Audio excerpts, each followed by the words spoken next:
Okidoki. Allow me to be blunt for just a second. What do you think of these justice-oriented phantom thieves? If they truly are heroes of justice, I sincerely hope they exist. But hypothetically speaking, if these phantom thieves are real, I believe they should be tried in a court of law. That's quite the statement. Are they committing crimes? Some people even say that the thieves are actually helping their victims abandon their evil ways. What the artist Madarame did truly was an unforgivable crime. However, they're taking the law into their own hands by judging him. It is far from justice. More importantly, you should never forcefully change a person's heart. Call me a devil's advocate, but I think I actually agree with Akechi here. Persona 3 Reload is an incredibly fun JRPG that I just haven't played yet. I know, I'm waiting for the Answer DLC so I can play it all together.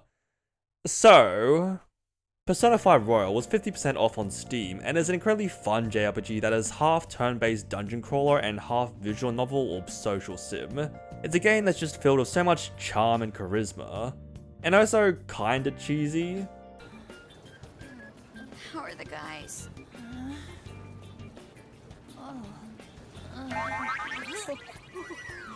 Very cheesy, actually.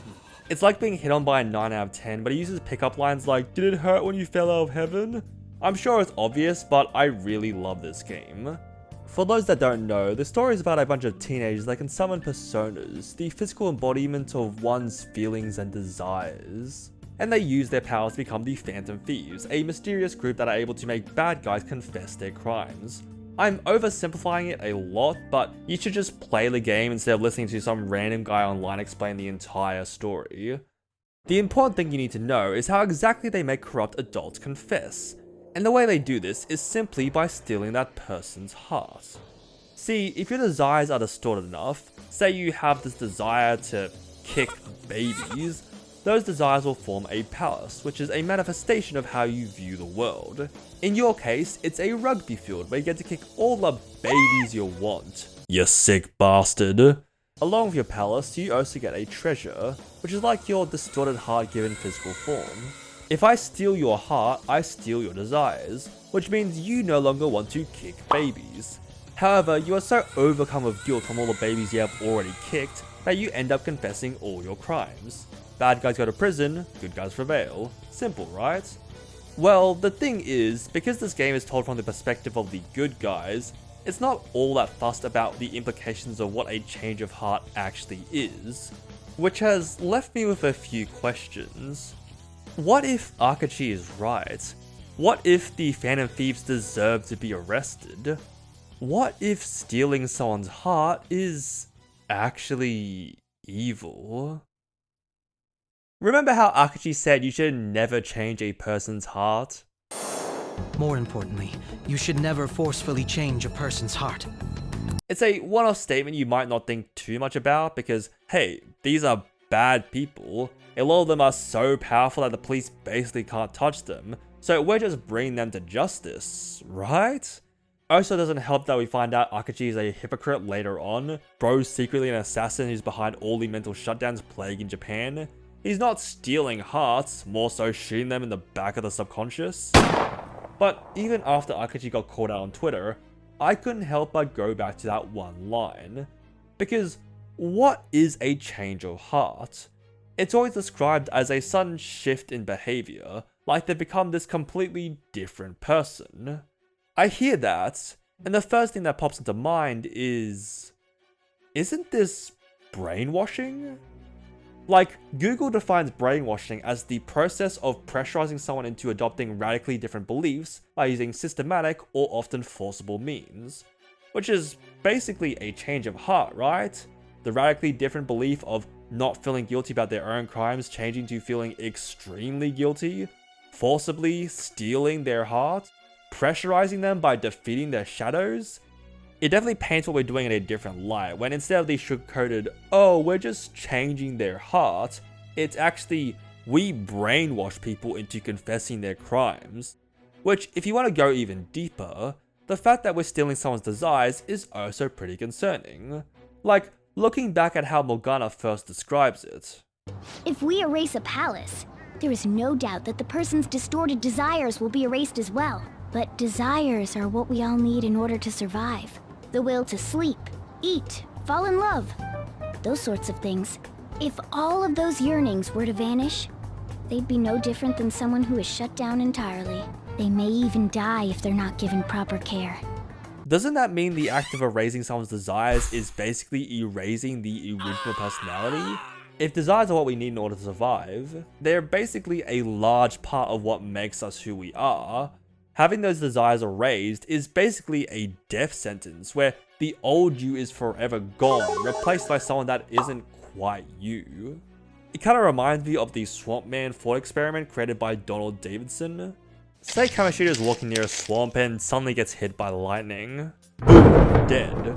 However, another bolt of lightning hits the nearby swamp. It spontaneously rearranges a bunch of molecules so that they take on the exact same form as Kamoshida. Since the brain is identical, it has the same memories as him and also behaves the same way as him. Is this Swamp Man still Kamoshida? You might hear this and think, no, the Swamp Man is not Kamoshida, it's just a clone. Kamoshida is dead. It is a philosophical question, so it's up to debate, but I bring it up to compare it to Persona 5. Now, I'm sure you've already realized the difference between a Swamp Man and a change of heart. While a Swamp Man completely recreates everything, body and mind, a change of heart is still the same body, but the mind is different. However, I think the same question can still be applied here. Is the Kamoshida from before the change of heart and the Kamoshida from after change of heart still the same person? I can't answer that question quite so easily. There was also that one Mementos request where we go after this hitman that targets bad guys, and he makes this spiel about how you and I are not so different. You guys are more dangerous from my point of view. Look, as a mercenary, I've seen a lot of torture. And torture is all about killing the heart and soul. You've been destroying the parts you don't like in people's character. To me, that's evil. It's an interesting perspective, one bolstered if you do consider erasing someone's desires to be akin to murder. But like Akachi, most people might not ponder on it for too long, as the Phantom Thieves just say, "We're nothing like you," and beat him up. I'm a little sad that something like this doesn't really get brought up again, but I get it, that's not the story they want to tell. Also, quick side note, another Mementos request has us going after a mother who is neglecting her child, but when we meet her in the metaverse, it turns out both her family and her husband have passed away and she's basically all alone. Stuck in the depths of despair, she's neglecting not just her child, but herself as well. Lack of motivation, no will to live, incredibly irritable. She basically has depression, right? So, what exactly can the Phantom Thieves do here? Well, we just defeat her like usual, and she finds the will to live again. Did we just cure depression? Did we literally beat the depression out of this single mom? Is this not crazy to anyone else? Like, think of the implications here. This is like finding out Superman can shoot laser beams that cure cancer. This is an insane power to have. Why is nobody else talking about this? Future me here. So, apparently Superman actually does have a anti-cancer beam? What? Huh? Anyway, back to the video. Now, even if we consider a change of heart to be murdering the original personality, again, up to debate, isn't that fine because we're doing it to bad guys? Kamoshida touches children, Madarame belongs in a H Mama Guy video, Kawakami also touches children, but she's hot so nobody cares. This feels like the same argument for the death penalty about whether it is right for us to decide who deserves to die or not. They're both irreversible acts. You can't bring someone back to life and you can't bring back someone's palace. Although, if I was to argue for personality murder, the difference between a change of heart and the death penalty is that we are able to find out that a person is pretty much 100% guilty when we go into a palace. The law isn't perfect, innocent people can be wrongly convicted. Since 1973, at least 190 people have been exonerated from death row in the US, and it's estimated that at least 4% of those sentenced to death are innocent. Generally, you don't want to kill innocent people, which is a big reason why people argue against the death penalty. But when you enter someone's palace in Persona 5, 9 times out of 10, either the palace makes it abundantly clear how guilty they are, or their shadow just confesses their sins directly to us. I guess that makes a change of heart better, right? We don't need to worry about false charges, the writing is on the wall. Well, I say 9 times out of 10, because there is one palace where it's not quite so clear cut, and that's Futaba's palace. Futaba's palace is all about the guilt she feels over the death of her mother, Wakaba. Since Wakaba was a researcher, she was always busy with work, which left Futaba feeling quite lonely. She would often throw tantrums, trying to get a smidge of attention from Wakaba, which only resulted in stressing out the already overworked mother. So much in fact that she eventually snapped and suddenly threw herself in front of a moving car. The only thing left behind was a single note, blaming Futaba for everything that went wrong in her life. If this story sounds a little suspicious to you, that's because it is. Futaba, having gone through the traumatic experience of watching her mother repaint an entire car red, along with the fake note created by people that wanted to steal Wakaba's research, had actually fabricated her own memories, blaming herself for what had happened.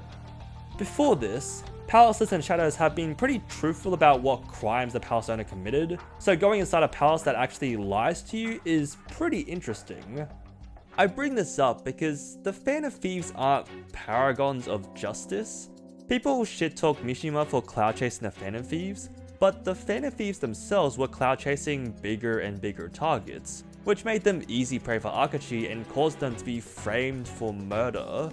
They're just a bunch of teenagers trying to make a difference, and that means they're not immune to mistakes. So if they can be tricked in the real world, Futaba's palace becomes pretty worrying since it confirms that a palace can't always be trusted. The only reason we don't suspect Futaba of actually killing Wakaba is because of the circumstances. No person in their right mind would blame a child for their mother's death. It's not very hard to realize that something is up the more you explore her palace. But what if it was more believable? What if we could convince an innocent person that they committed a crime they never did? Like, have you ever heard of police interrogations sometimes leading to suspects remembering things that never happened? Sometimes you can basically create false memories through constant repetition of facts over many hours of interrogation and making unfounded claims that other people know they committed the crime. I feel like something like this could be used in the world of Persona to create something similar to Futaba's palace. Or you could even take the easy route and just give someone the ability to alter memories. Maruki was able to do it when he tried to rewrite reality, like when he made Sumia think she was Kasumi. So imagine a smaller scale where some criminal mastermind is manipulating random citizens, causing innocent people to develop palaces because they believe they did something bad. If circumstances were just a little different, the Phantom Thieves could accidentally change the heart of an innocent person, thus murdering the personality of someone who definitely didn't deserve it. It's a hypothetical, sure, but I think it's definitely something to be considered before you start changing hearts willy-nilly. So, at the end of the day, is it evil to steal someone's heart? Well, I guess that's up to how you see it. Is it personality murder, or am I overthinking it? I just think it's an interesting argument, and I'd love to hear what you think. Hopefully this video isn't instantly proven wrong because I haven't played the other Persona games, like Dancing the Starlight has this really good arc that just debunks me completely. Which reminds me, I should really get onto Persona 3 Reload.